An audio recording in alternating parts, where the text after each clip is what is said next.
Welcome, welcome, welcome. Thank you guys for coming through for another episode of the Teacher Project 2.0. Are you ready, sir? Hit me with the thumbs up so I know to bring you on. All right. Can you see me or am I all blacked out? You look like you in the witness protection program and you Hold doing on, let me a turn around. documentary for Lifetime. Let me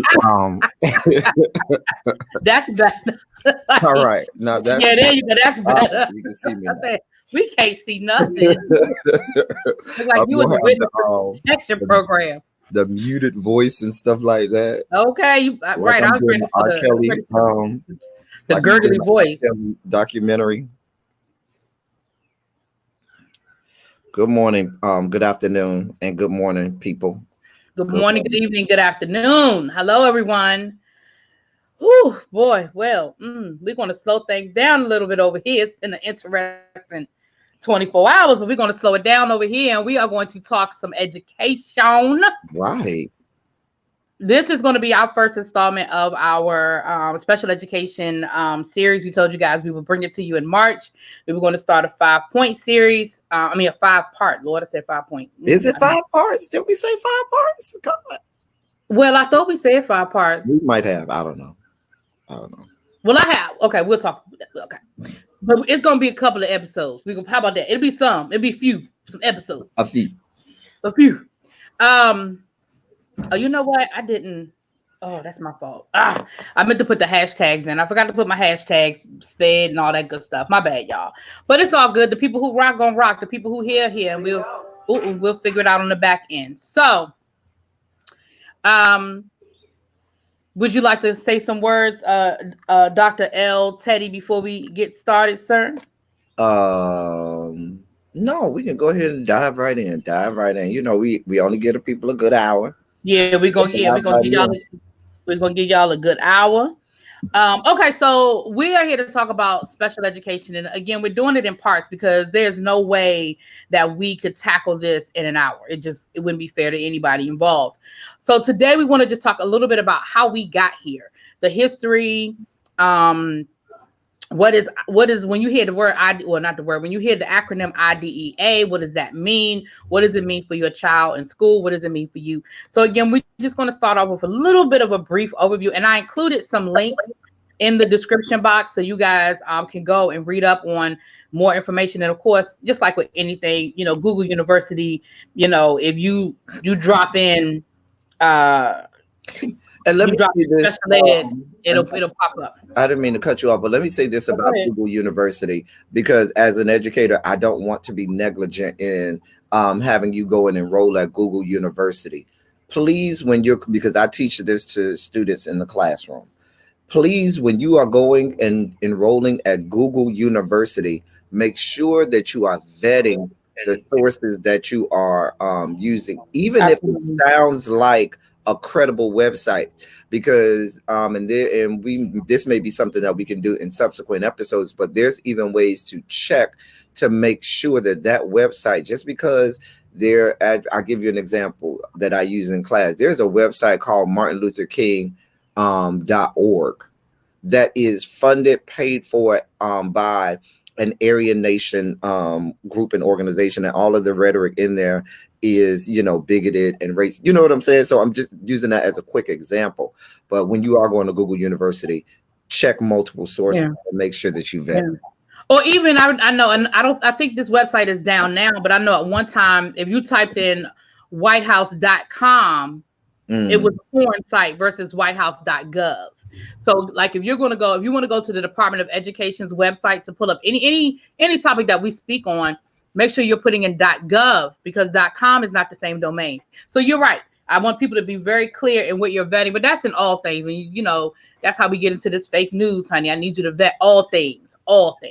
You okay, El Teddy? Oh, I'm good. I was outside on the scenery, kind of distracted me a little. I was you're taking in the moment. You look like you're in the moment. I am. Look at the squirrels. So, pixie dust. For some reason that popped in my head. The pixie dust. Sorry, y'all.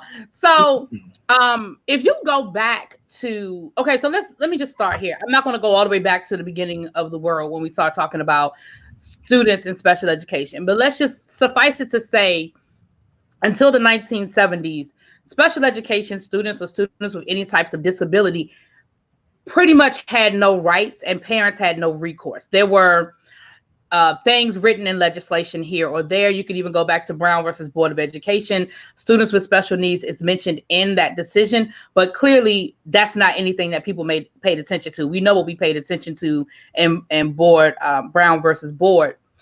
But in the 1970s is where you started seeing there were two prominent lawsuits that went to the Supreme Court. And the Supreme Court, for the first time, really spoke on students with special needs, parents, and their rights.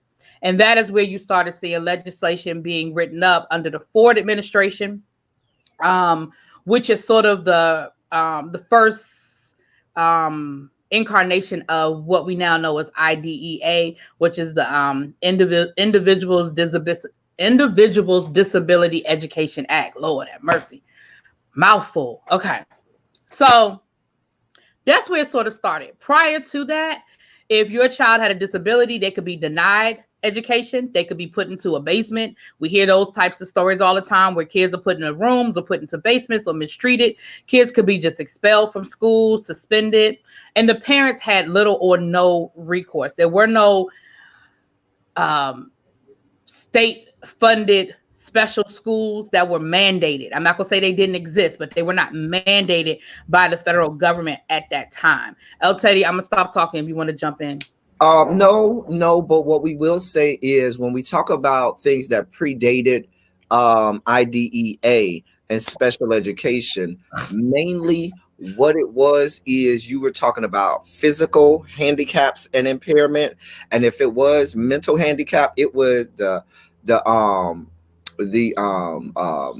TMH, the PMH, and I know I'm throwing out acronyms and stuff like that. Terminally mentally handicapped, profoundly mentally handicapped, teachable mentally handicapped, but well, not even teachable mentally handicapped, but it was those that you knew were profoundly mentally handicapped or had the physical impairments that precluded them from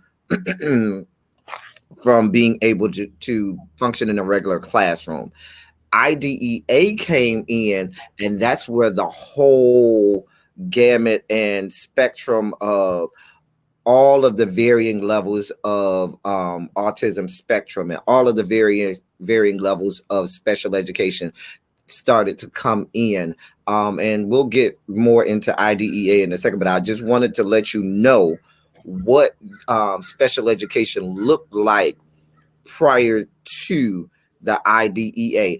I would venture to tell you, you're probably saying, I hate to throw numbers out there, so I won't.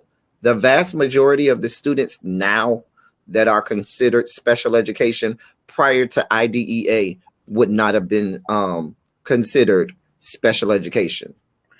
Actually, one of the websites that I put in the link, this one came from Department of Ed. It actually gives a number. Hold on, let me real quick. It actually gives, well, I'll put the link in there. You guys can read up on it, but it does actually give the number. And I'll tell you, you're very accurate as far as how many of our students were disenfranchised. And then you can break it down even further and get into kids of color. You know, we could get into that. We could even look at it from sex, from point of view of boys versus girls and all of that. So definitely, and again, the biggest part of that was that parents really had no recourse. I mean, you go to the school and it was really up to the principal. You go to the school board, and the school board said one of the lawsuits that went to the Supreme Court was a lawsuit involving the District of Columbia School Board. So this was a case that had gone to the school board. The school board refused, and that parent ended up suing, and it ended up going all the way to the Supreme Court. And as a result of that, it was stated that the school districts are responsible for providing services for students who are identified. Now, let's look really quickly. I'm going to do a screen share. Y'all know but I do have a screen share here that I wanted to share with you guys. That show the different categories. All right, I'm gonna do it. I'm gonna do it right this time. I don't need the audio, but I'm gonna click it so I get in the habit of doing the audio. All right, here we go right here. The 13 categories. And this website, it's understandingspecialeducation.com is where I'm getting this from. Again, I put this link in the chat. If you can see here, can you guys see it? All right, you see here that we have autism, and there's a hyperlink for that because, of course, we know that there's a spectrum when you talk about autism. Blindness, deafness, emotional disturbance, hearing impairment, intellectual disability, multiple disabilities, orthopedic impairment, other health impaired. Now, other health impaired is where things get tricky. That's where a lot of school districts try to play games. And so we'll kind of put a star next to other health impairment and come back to that. Specific learning disability, again, that's when you get into like dyslexia, that kind of thing, where you know there's a specific reason why your child is having a problem with their learning.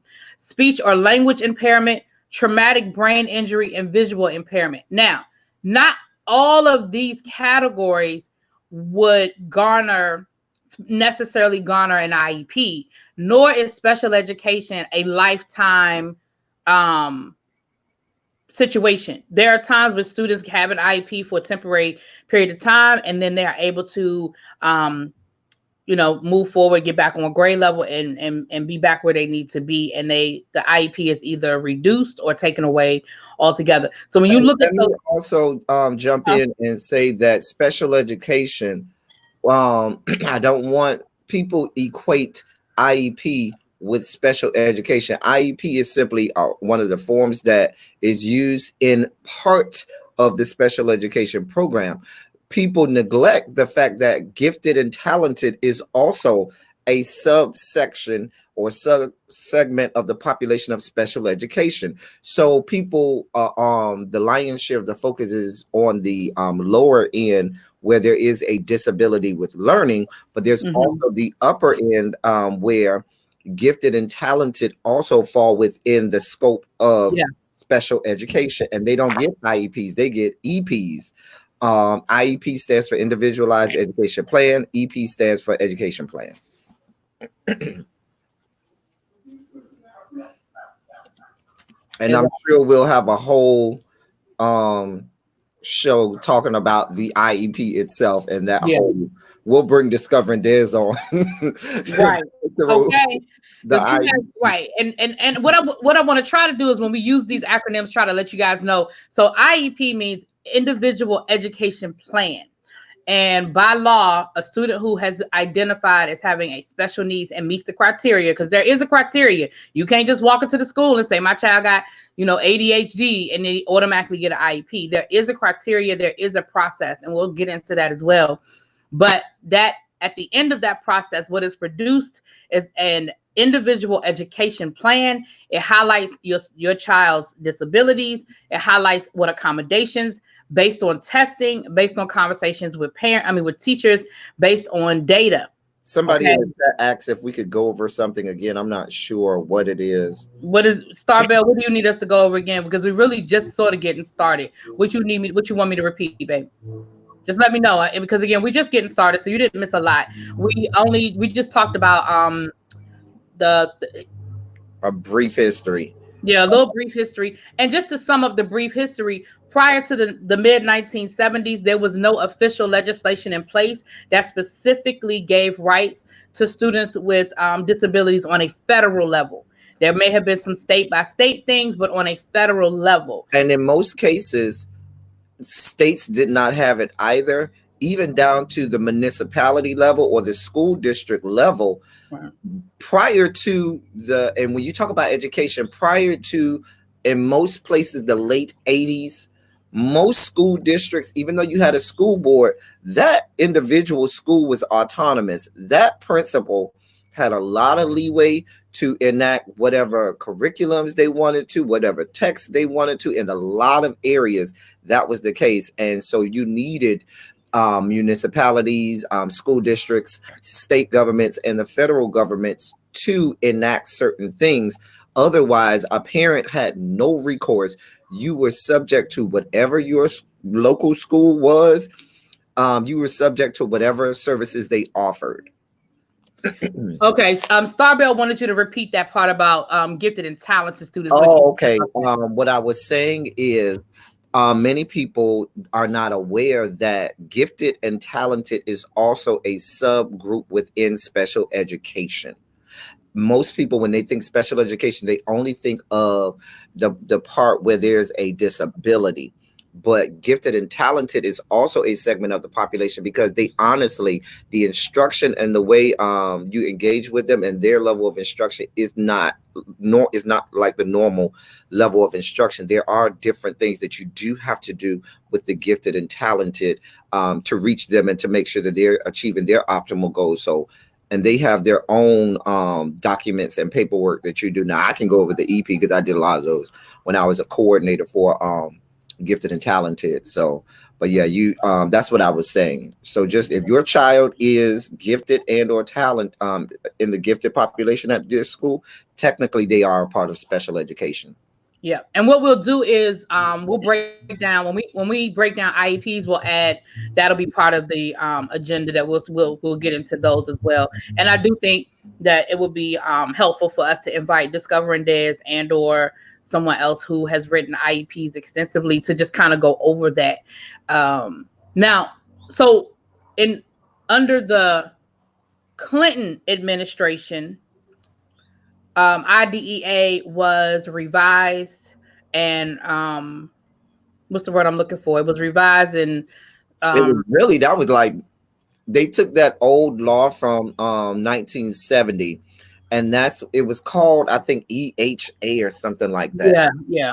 In the beginning, and the acronym IDEA came in that 1997. You're right. When they revamped everything, you're right. IDEA came, and it has been subsequently revised several times over. Yeah. But that 1997 iteration of the law is when the IDEA came in, and it was then where more of the mental handicaps started to come in, where it wasn't just you being profoundly mentally handicapped, where you are 12-year-olds, but you have the mind of a 3-year-old. It was okay, this child is 3 grade levels underneath competency. Their competency level is at least 3 grade levels lower. So we can consider them having a learning disability.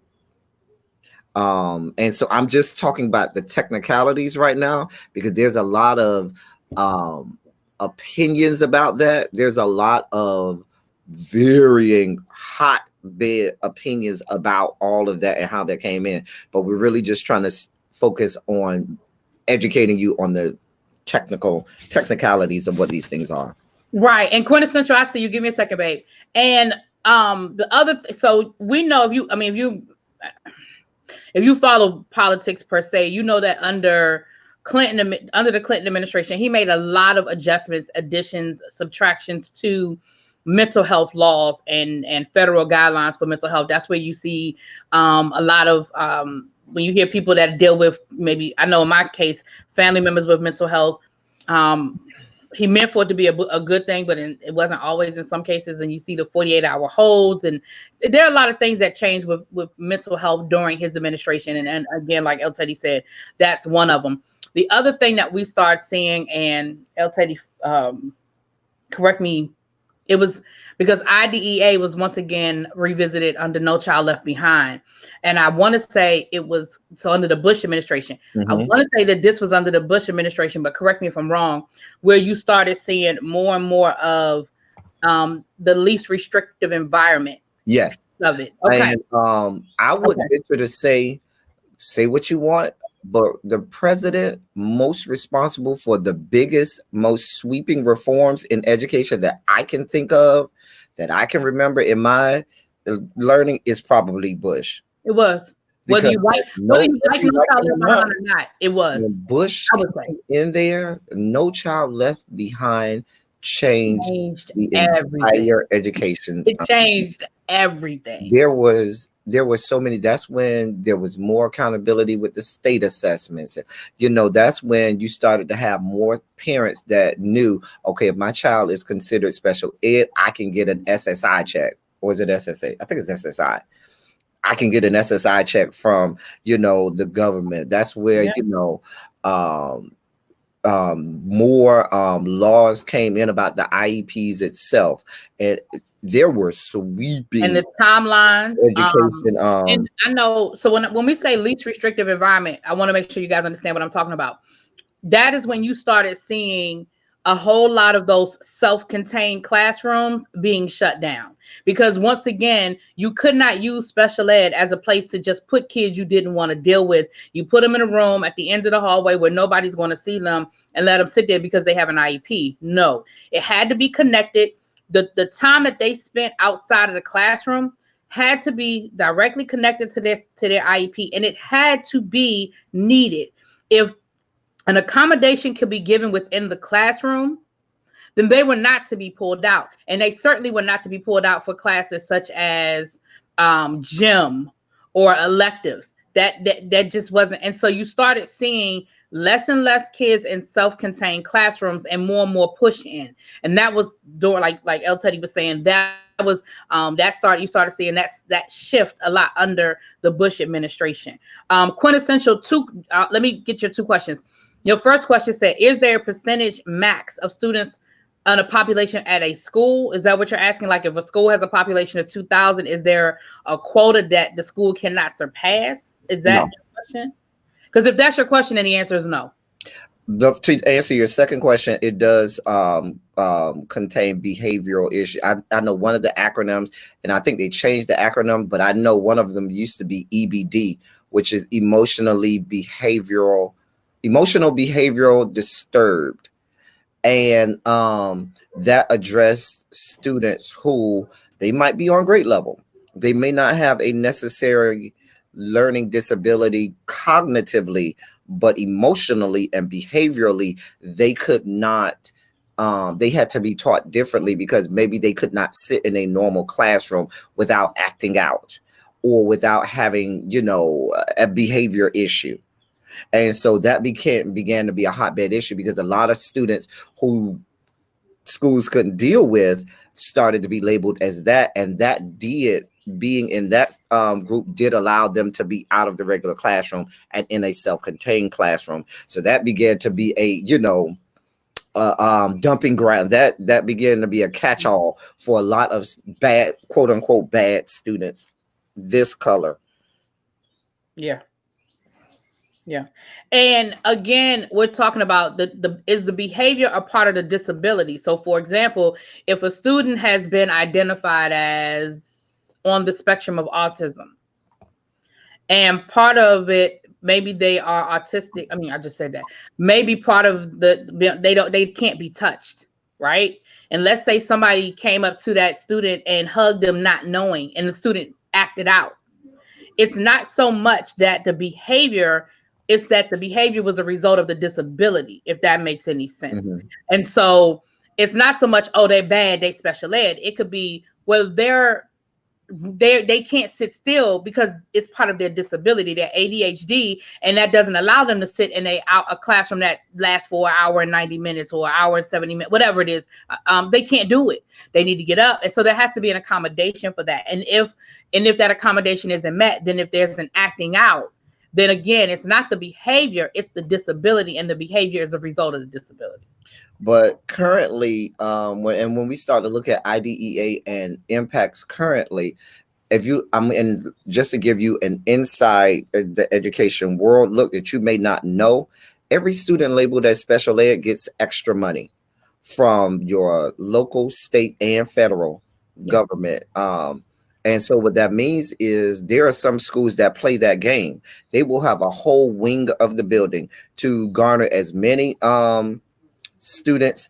They also get money for the gifted, not just for the low end. They get money for the gifted as well. Right. And so what happens is, depending on the rules, restrictions, laws in that area, a principal may be able to maneuver and move that money around as they see fit. And sometimes all of the services that a school gets is only because of the special education funds that they're getting. So they may be not allocating all of that money for the special education and maybe allocating it to a different part of the school. Not that that's a bad thing, because it may be something that may be needed to meet the needs of the school. But I'm just giving you just a small example of how these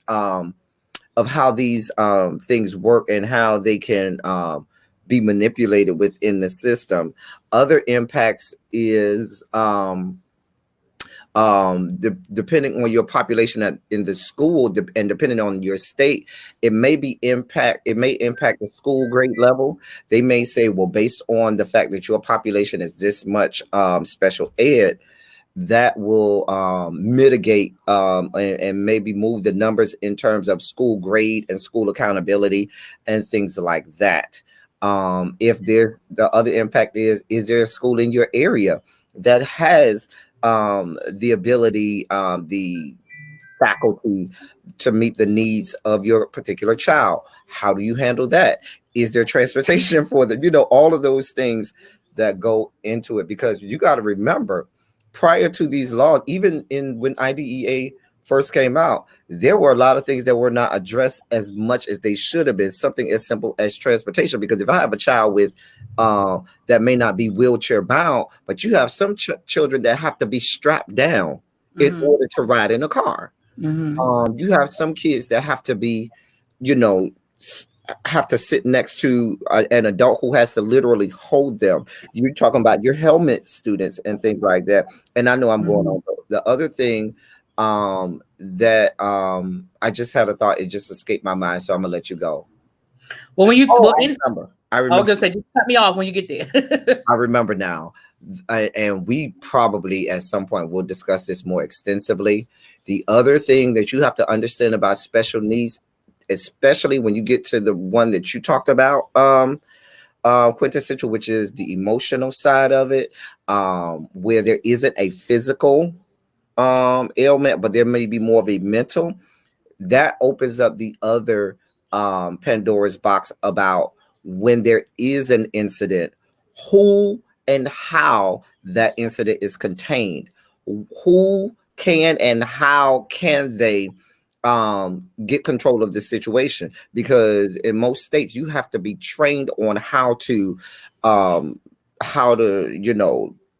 get that student back in line physically. And what I'm meaning is physically, how you are physically able to constrain or contain that, and only certain people in the building are allowed to do that. And there are a whole lot of rules, and that goes back to what we talked about a couple of weeks ago when we were talking about the young lady who was in the classroom and was acting out, and they said that maybe they didn't get the grandmother and stuff in time. You got to understand there's so many rules and regulations and laws in how you deal with students with disabilities, that when you're just looking at it from your singular perspective as the parent of that one child, you neglect a lot of other things that the school has to consider. And I'm seeing, and Quintessential, you're asking some really great questions. So so for one thing that like El Teddy was saying, when he said it in the beginning, no one was really adjusting the way they should have been adjusting. No one was really putting the systems in place at the pace that they should have been. And so, for example, as a result, I can speak for the District of Columbia. Special education law was very lucrative. It was a very lucrative field to go into if you were an attorney, because in most cases, DC was so was so out of compliance that they were able to get the craziest accommodations for these kids, because all they had to do was show that the school was not providing the accommodation, and then they would have to further show that there was no school in DCPS that could accommodate the disability. And so then you had DCPS paying for private tuition for some of these kids to go to some of the most exclusive schools that had these services available. There was a case, and I'm not making this up. There was a case in DC at one time where a family had been so successful in proving that for their child's disability, the only school that could accommodate their child's disability was a school up in New England. And literally, I'm not playing with you, this kid would get flown every Sunday evening or Monday morning, they were flown up to the school up in the Boston area. They had a aide that was with them Monday through Friday, and then they would fly back. DC, all on DC's dime. The other part about it is too, and I didn't mean to cut you off, tying into what she's talking about, you got to think that a lot of these individuals, these lawyers, parents, families, and so forth, remember they may know a doctor, they may know a psychologist or child psychiatrist on their own that they know will fudge and manipulate numbers to make it look however they deem appropriate. Yes, the school has a psychologist, a school psychologist or child psychologist at the district level, and many times at the school site level. But a lot of the laws that came in place said that a parent had the right to have an outside child psychiatrist or child psychologist assess their child. And if I'm in good, if that's my neighbor or that's my buddy from college, and I know he'll write a prognosis that says that my child needs such and such, that gave a lot of lawyers the ammunition that they need to enact things that really B is talking about. So you're talking about it gets really, really hairy with a lot of the special education rules and accommodations. Now, I saw your other question, Quintessential, and thank you for sharing it. I saw you said you shared this on LinkedIn. Thank you. Everybody who shares, I appreciate it. Thank you guys so much. And I also see you say you're a learning experience designer dealing with corporate training. That's very interesting. That's very interesting. That's interesting. But you said, wasn't there a crackdown? There absolutely has been a crackdown, just like in all areas of government assistance. There absolutely has been a crackdown. And as a result, DC, I can speak for DC. DC has done a lot. They've done a lot of improvements, and it's not that easy anymore. Like it's not that easy anymore. That doesn't mean that it doesn't still happen, but it is not that easy anymore for a parent to walk in and get, private school. I started teaching in 2004. And really B started teaching in 1984, but when I started teaching in 2004, no, I'm joking though. It was much easier. The floodgates at that time to get those, you said SSA. I thought it was SSI. I know one of them, the S, I know it's the SSA and the SSI. One is for special education or people with disabilities. One is if your mom or dad dies and you're under, a certain age and you get their pension and or Social Security and stuff like that.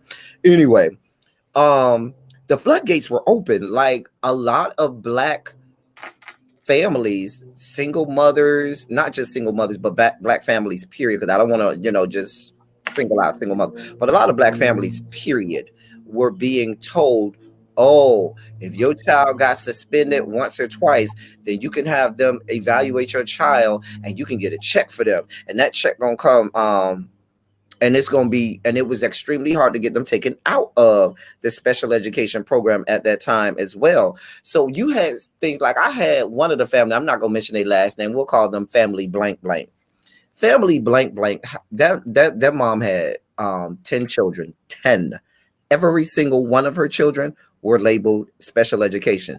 She was bringing in between $6,000 and $7,000 a month just on her SSI or SSA checks or whatever the acronym is. And it was lucrative. She didn't work. She didn't have to.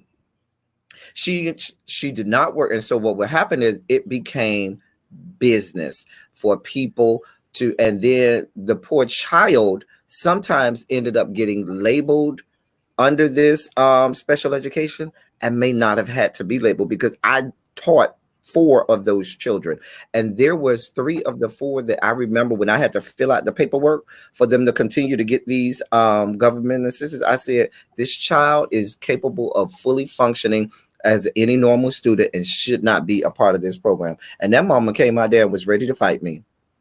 Oh, she was right. So these are the little things that we're talking about where this stuff gets really, really serious, but they have started to crack down, Quintessential. There is much more. Back then, I remember as the English teacher, we were the go-to in my building for whenever they did those types of forms for the government. Since every student in the building has to take English, we were the go-tos for that. Right. And we would fill out these paperworks, and it was just us. I could sit at my desk and write whatever I want and turn that in. There wasn't a group of us that was doing it. And so now you've seen where now there's a consortium of people that will meet and say how that child is behaving or acting or how they're progressing, and be more comprehensive in their assessment. Yeah, quintessential. Yeah, so I see what you're saying. You said you've received feedback regarding learning training being presented at levels that might not address the cognitive levels of certain audiences. Now, I'm curious, definitely cognitive levels, but I'm also curious if they're talking about learning styles as well. But definitely the cognitive level. So basically what sounds like they're saying is that we need more differentiation in how the information is being presented, so that if you're on different levels of understanding and comprehension, also if you have a different learning style. Everybody is not a sit down, let me read a PowerPoint kind of person. Some people are, and again, I don't, you're kinesthetic and all of that. You want to get up, you want to move around, you want to touch people, you want to talk. I'm good with sitting down and you giving me the information, and if you want to give me the highlights of it, I'm good with that. But some people, I hate when I go to PDs and I got to keep getting up and moving around. I mean, I do it, but that is not conducive to my learning style. But I know that it is for some, and so therefore you see a lot of and El Teddy can speak to that. That's what he's been doing this last year, can speak to planning for adults when it comes to that. You know what I'm saying? Elsa, you can speak on that. And well, even the planning for adults, I consider when special ed started to do much more of the inclusion model, meaning you had special education students inside of a normal classroom and there had to be accommodations made. And that's where the big word differentiated instruction, that phrase started to be, always at the forefront of a teacher's brain. That is more akin to instruction for adults, because me instructing adults, you have to differentiate instructions. You have to understand that there are varying education levels, cognitive levels, and so you must meet the needs of everyone where they are. So when we're teaching, I am going to have some activities where you have to get up, and people like Really Be are going to be mad. I'm going to have activities where you sit down and I am lecturing and you're taking notes.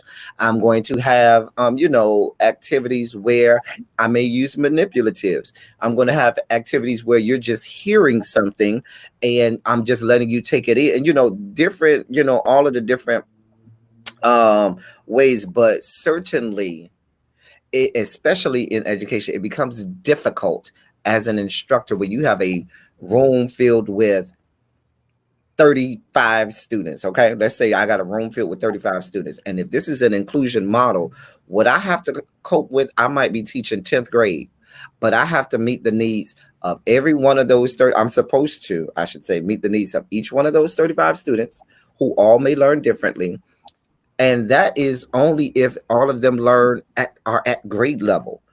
Remember, when you're talking about inclusion, you're talking about you may have a child that's 3 grades levels lower. You may have a child that may be a couple grade levels higher. And so now the one lesson that I'm giving, the instruction that you're giving, has to meet all of those needs and be sure that all of those students can be assessed and prove that education has taken place. And that is speaking to a little bit of what you're talking about with the different cognitive levels, quintessential, and that is what makes special education difficult for a lot of educators. Yeah. And that's interesting. That's interesting with where your viewpoint is coming from. So I want to really quickly, and again, we'll keep highlighting the questions, but I want to just talk about the timeline a little bit for parents, so that you understand your rights. Again, we're not going to dig deep into what an IEP looks like and all that. We just want to talk about the timeline. So kind of along the lines of what El Teddy and I spoke on about mandatory reporting. and who in the building is obligated to be a mandatory reporter. It's sort of the same thing with requesting that your child be tested for a disability. If the janitor, the nurse, the school counselor, the parent, the teacher, the principal, anyone who has contact with your child has a right to request evaluation. Now, a request for an evaluation does not mean your child is going to get an IEP, and it doesn't mean your child has a disability. It just means we're seeing some things here, and we want to see if there is more here. Generally, the requests come from parents or teachers. I mean, generally, or the counselor. But here's the timeline. I used to be an advocate for parents with special needs. And so the first thing we would tell a parent is you need to go into the school and you need to put in writing a request. Now, the law doesn't say it has to be in writing, but then it becomes a my word against your word. Did I request it? Did you not? You understand what I'm saying? So you eliminate the he say, she say, put a request in writing. And guess what? All it has to say is, I would like my child to be evaluated for special education services. Date it, sign it, take it to the school. Now, we used to always tell our parents, get a copy of it so that, or get the stamp marked received, all of that. Because again, there's a timeline. And the minute you drop that letter off, the timeline begins. From that date, the school has 15 school days to begin the process. They have to get you to sign a consent, and they have to convene what's called an IEP team meeting, where there are certain people that are required to be a part of the team, and they're going to discuss whether they feel like your child needs to be evaluated. The school has the right to say no. Okay? The school has the right to say no.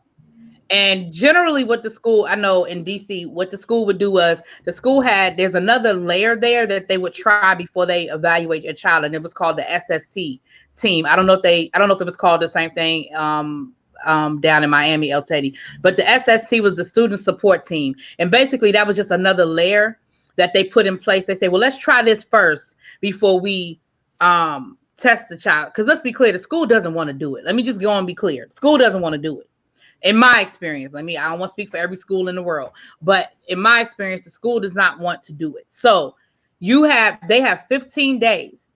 Once and by law, they have to give the parent a 7-day notice for any meetings. So they can't just call you and say, we're going to meet tomorrow. They're out of violation of what the law says. So once they meet, the team will decide with you there, the team will decide whether they're going to move forward with testing your child, or they're going to say, we've looked at the data, we've talked to the teachers, we've done this, and we don't think that your child at this time needs to be tested. As the parent, you can then request what's called an IEE, which is an individual education evaluation, meaning somebody outside of the school is now going to evaluate your child. And that kind of falls under the umbrella of what El Teddy was saying about you can get your neighbor, that's where it's sort of, the door used to be open. Again, a lot of these things have been clamped down, but the school at that time is obligated to employ an outside agency to evaluate. And then once those tests come back, then the team sits down, looks at the test, checks the criteria, and decides if your child is going to be diagnosed with a disability, what that's going to look like, and start writing the IEP. That is that is sort of the process. Now, like El Teddy was saying, there's certain criteria, and one of the criteria is your child 3 grades behind? Because again, if the disability is not affecting your child's educational progress, that is a factor that they're looking at. And that goes into what El Teddy was saying about gifted and talented versus, everything isn't about, is a child not functioning well in school and, all of that. So that's like that basic timeline. And what the problem is with a lot of schools is a lot of times don't meet the timeline, but because parents don't know that the timeline exists, and then they don't know what to do once the timeline has been violated. That's where, again, in my experience, where schools get over a lot when we start talking about kids not getting what they need. Go ahead, Elsie. I just said a lot. I'm sorry. On the other end of the spectrum, when you talk about, because everybody's not going to have a child that may be special needs in terms of the lower end, you may have a child that you may feel, okay, I think my child may be gifted and or talented. There really aren't any timelines with regard to that, so to speak. What you do have is there just has to be a in most cases it's the teacher first that notices, well, I noticed this child, maybe behaves differently.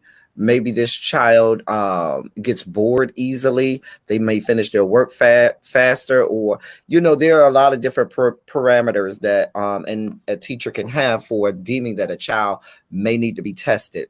And we can get into the specifics later, but you could say, I want my child to have an IQ test. And they have school psychologists and or psychiatrists that can administer that. And we won't do it now, but there are several versions of the IQ test. You could say to yourself, I don't want the school to do it. I want my own outside child psychologist to test my child and give them an IQ test. And you can use that and bring that documentation into the school as well. But the standard threshold for truly gifted is 130. 130 is the standard threshold, 130 or higher. Now you have laws and things in place where now there are different nomenclature for it. I know it used to be called Gifted 2.0 in my area at one point. But what that meant is it was a student of color, and they didn't necessarily get 130, but maybe they had their threshold was lowered to 119. And they were allowed to be a part of the gifted program simply because the numbers were not meeting the needs of what the state wanted them to meet, and because it wasn't looking good in terms of having inclusiveness within higher education and advanced academics. So they lowered the bar, and then there was a whole big sting even about that. But just to go back to what I was saying, your rights as a parent with regard to upper echelon is the same. If you go to your own clinical child psychologist and they are licensed and they write that they say, I have administered this IQ test, you have the scores, you have it signed and everything, notary, all of that stuff, you bring that to the school, that school immediately, in most states, immediately has to move that child out of a normal class, or they don't necessarily have to take them out of their normal class, but they have to immediately offer them services and instruction for gifted and talented immediately. They cannot wait, no matter how they feel about it. And so, I'm saying this for a reason. We'll get into this in subsequent episodes too. Many times, the same behavior that can get a child into the lower spectrum of special ed is the same behavior that can get a child in gifted and talented. Most times is this. Mm-hmm. And so that's why I'm saying, don't be afraid. If they tell you, if a teacher comes and says, well, it seemed like your child may need to be tested to see if they need to have an IEP. Great. While you're giving them that test, can you also give my child an IQ test too? Because I really want to see. Right. Because a lot of times we know that kids act out because they're bored, not because they're quote unquote bad. They're bored, and so they're acting out because they're not being challenged. And so that's very valid, El Teddy, very, very valid. A couple of things I'm seeing in the chat, and then we're going to get ready to wrap it up, you guys, because like you said, we're going to keep you for a good hour, honey, a good hour. Rochelle Perkins said that she saw a judge show where there was a grown man still getting a disability check. Well, remember, you can get a disability check as an adult. Now, maybe, like she said, that the mom sort of put things on the child as a kid about having an impairment. You said there were no visual impairments. That doesn't necessarily mean that there wasn't an impairment just because it wasn't visible. Now, I don't know. I didn't see the show. But you can get a disability. Hell, I've seen people get disability checks because they have asthma. Now, I have asthma, but my asthma does not limit me from working. Some people's asthma, they literally, if they do too much walking, they could have an asthma attack. So so having a disability check doesn't necessarily connect to special education. And two, it doesn't mean that if just because there's not a visible disability doesn't mean that there isn't a disability. But again, I didn't see the show, so I don't know all the ins and outs, but that's just a general thing. And then Sunshine, you were saying the rationale for giving a check to a parent that has a child with special needs. But you answered your own question. You said, is it supposedly for extra help for that child? Yes. Abby, your daughter had an IEP because she had her adenoids and tonsils removed, and she had to get services to learn how to talk again. It was very helpful. Now that's an example of go ahead. It may also be and let's not confuse an IEP with a 504. Well, that's what I was gonna say. Because what could happen is you could have a situation where temporarily your child might break the arm that they write with. And because they literally cannot write, now they need accommodations in order to function in a normal classroom. So for that 6 months or couple months or however, they may give the special education department would come in, they would have a meeting, and you would have all of your paperwork and documented, and they would fill out a 504, right, which means that they have an accommodation that needs to be made. They may not be cognitively have a cognitive issue, but there may be something physiological. A lot of students that have diabetes that have to go and take their insulin shots and things like that, they have 504s. And all of that is done through the special education program. So all of that is under the umbrella of special education as well. And like we said earlier, it's not permanent. It could be for a finite period of time. Just to answer your question, looking at some of the other questions, I didn't know IEP and 504 is right. An IEP and a 504 are very different. Both of them have accommodations that must be made for that child to function in a normal classroom or to receive the level of instruction that they should be able to receive. However, IEPs are generally because there is some type of disability to that impairs their learning, that impairs them being able to function cognitively a lot of times on the level of a normal student. Right. And that's actually what I was going to say when I was reading what Abby said. That's what I was going to say. Under like nowadays, schools are not using a one-stop shop. Whereas probably when your daughter was younger, they probably did give her an IEP, but today they would have given her a 504. I'm seeing 504 plans being used even through my 20 years in education, not 40. But anyway, I'm seeing that IEPs being used, 504s being used more and more accurately.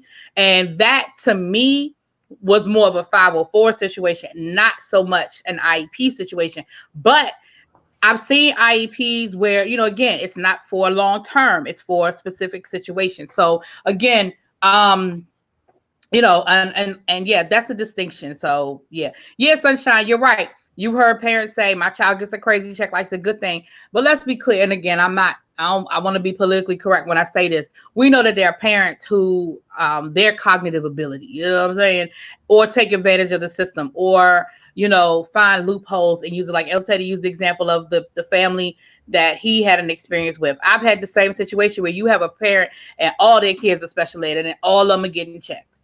And let's be clear, not everybody who has a child in special ed gets a check.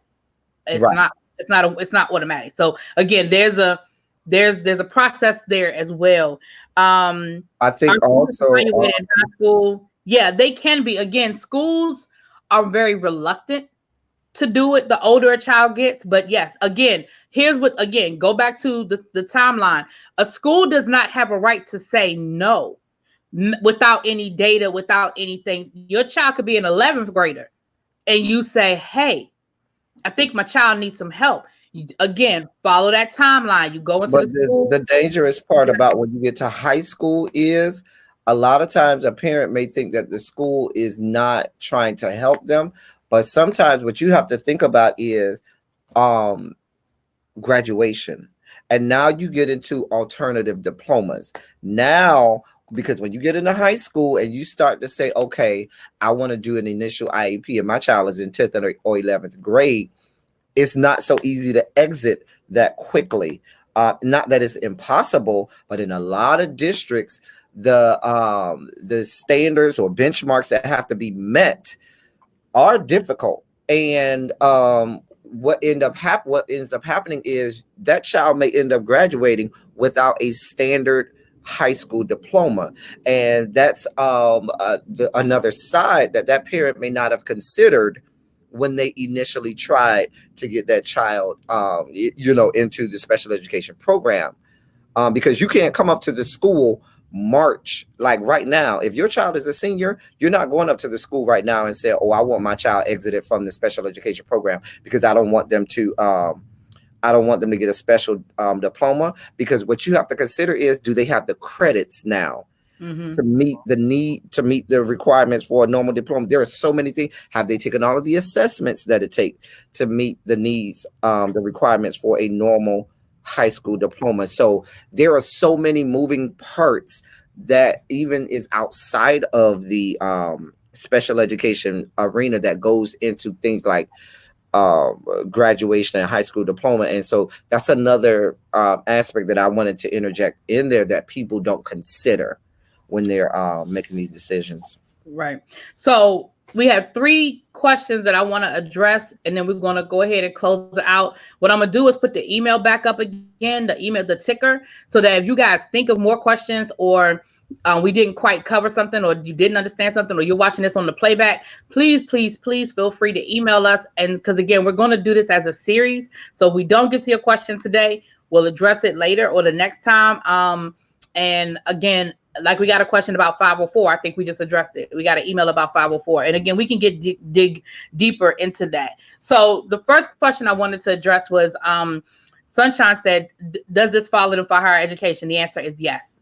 Your IEP is valid to the age of 21 when you go to but when you go to college, the obligation now falls on the student to make sure that paperwork is turned in to the appropriate office on the college campus, so that the professors are notified. But the answer is yes. And also, please, that it becomes the job of that student to know their rights as a student at that school, because the K through 12, the laws mainly cover them K through 12, but once they exit K through 12, not that there can't be accommodations, but the level with which a college has to provide those accommodations are dramatically different. Yeah, it's different, but it's different, but it's there. Do on a K through 12. Right. It's different, but it is definitely there. Below, I put it up on the screen. You had a great experience. You said your son had a 504 for ADD, which is ADHD now. His English teacher did a classroom observation, wrote her letter of recommendation in addition to testing and a letter from a licensed clinical site. So it sounds like your had it not been for the accommodations, he likely wouldn't have graduated on time. He's 33 now, still struggles. So it sounds like you had a positive experience in reference to the school kind of helping you out and making sure your child got the accommodations that he needed and helped him, to graduate. No, quintessential. Your question is a GED? No, that's different.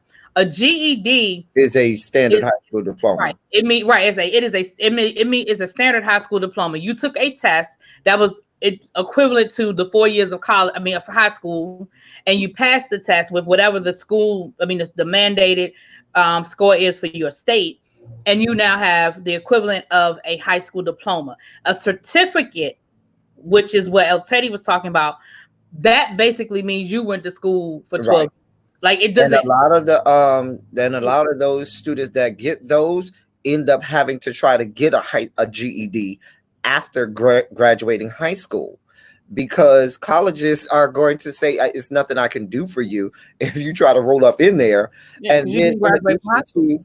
in addition to not just the GED, you got to think about college as admissions tests. I can tell you right now, College Board that does SAT, and what's the people that do ACT? I can't remember right now. Anyway, the only accommodations that they're making is physical. If you got 504, and not just 504, but if you got a physical accommodation, they will make that accommodation for you. But a lot of those other accommodations that you may see in an IEP, where they say, oh, you have to have the question read out loud for you, or you have to have somebody write the question, write your answer out for you in different accommodate, they make no they don't do any of that. They just literally will not. And even for them to, and I'm not saying it never happens, but it's so rare. And even just to get them to make that accommodation, you really, and I know from having to do AP testing with College Board for AP tests, when we had to have an accommodation for a child who broke her hand 2 months before the test and could not write, had to learn to write before, we literally they flew someone from College Board out there that went and did all evaluations of all of the paperwork, and then they wouldn't even let somebody in the school do that accommodate. They made somebody from College Board come out there and do it, and they only did it because they came out there and looked. But that's why I say on a college level, it does become the responsibility of that student, because even just sometimes to get into college with all of their requirements, a lot of their accommodations would not, a lot of times their accommodations would not, they wouldn't honor some of them. But we can get more to that later. Yeah, we can definitely dig deeper into that. Now, Sunshine, I want you to, because I want to understand your question before we get off of here. You said you mean in a negative way, so I'm not clear. Maybe El Teddy. I think she was talking about if they are in special education, if they go to college, will that will all of the fact that they were special education in special education follow them? It depends. If they got a standard diploma, they got into college just like a traditional student, it more than likely won't. Because once they're admitted into that college, having worked in the admissions office, once they're admitted, they would be a regular student. Now, sometimes that student may send us their stuff, and then we as a school would have it. But then it becomes the job of the admissions office to send it out to the individual instructors and or that college or school within the university. It gets really hairy. Yeah, because I've even seen when I've taken classes that are like undergrad level class. Like last summer, I had to take a class to recertify my to recertify, and it was in the syllabi about what you need to do if you have an accommodation and what your obligation is and what the university. You know what I'm saying? So generally speaking, like El Teddy said, it's not, I wouldn't say it's necessarily a negative thing. Most cases, unlike in a school setting, because even on a small school, I went to a small college, you really didn't know. I mean, if a kid got an accommodation, unless it was a visual accommodation that, like El Teddy was saying, but if it's extended time on a test, or if it's, more time to turn an assignment in, you wouldn't necessarily know that. You know what I mean? That's between you and the professor. So I need help making lessons for homeschool. Can I email you? Yeah, you can email me. Email me on my Really Be email though, because but email me on Really Be the podcast. Yeah. Mama Six, I didn't realize you were homeschooling. I didn't realize you were home. Maybe we can when we get to that, I would love to, if you would be willing to, I would love to hear you talk about it, because we're going to at some point talk about homeschool versus traditional public school versus charter school versus private school. We're going to get into all of that as well. So you guys, I want to thank everybody for coming through. I appreciate it. Please make sure you are commenting, subscribing, sharing, telling all your friends, telling your family that we are over here talking some good stuff. We all like to laugh and joke, and we all like the other stuff that goes on.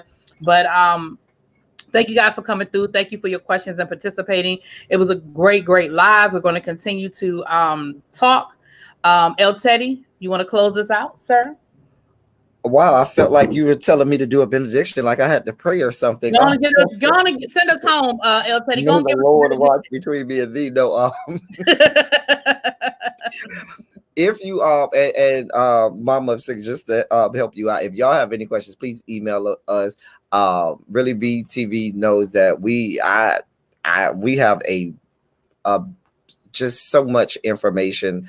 Yeah, plans and all kinds of stuff. El Teddy is a great resource as well. I call him all the time and be like, "Look, I'm teaching such and such and such. What you got?" So yeah, right. I teach the teachers that I know that I have created so many lesson plans that I've found. But just I'm trying to get El Teddy to write some curriculum. But I'm working on them. I'm supposed to be writing some curriculum. Like I don't have enough curriculum, right? Anyway, whatever. But thank you all so much for being here. Thank you all for being engaged with us, because you all had some phenomenal questions and comments in the chat today. If you're watching the replay, please be certain to hit us up with your questions. We will do everything we can to answer those. Even if we don't know ourselves, we will certainly get that answer for you, because we just like doing research, because we're nerds like that. Don't you see our glasses? We're nerds. Anyway, that's all that I have until next week. And next time, I think we're going to be out.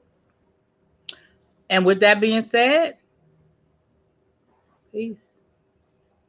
I'm about to hit the button.